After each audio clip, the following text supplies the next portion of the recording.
Yeah, I mean, I'm going to sound like a broken record, but for me, I prepare the team and myself always in exactly the same way. There's no big series or no small series.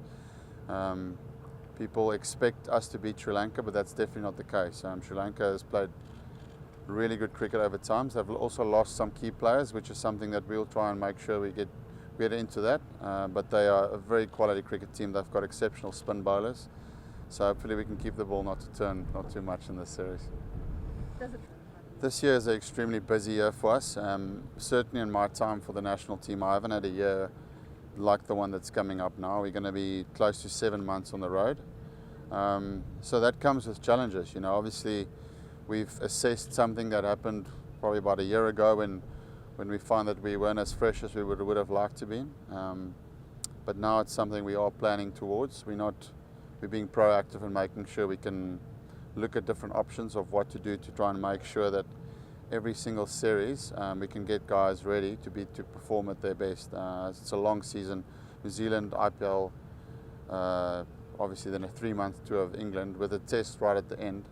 It's going to be mentally really, really challenging. So we need to look at ways of how we can keep players fresh for the whole season. Yeah, spot on. Yeah, we do.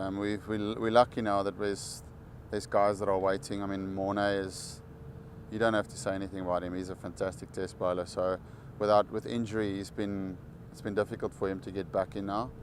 Kyle has done a fantastic job. So obviously Morne is in the wings there, and also gives us the opportunity if at one of the grounds if we wanted to play 4 seamers.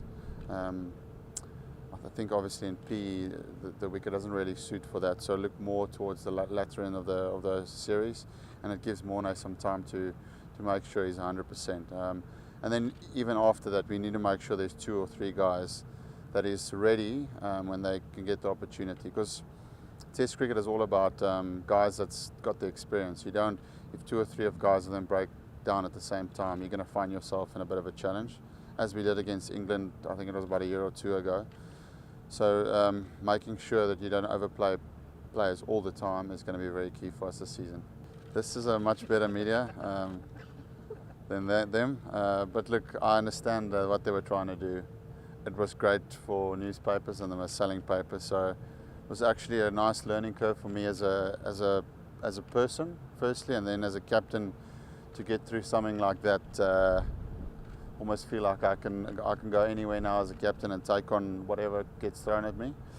So that was a nice learning curve for me. But yeah, it was fun and games over there.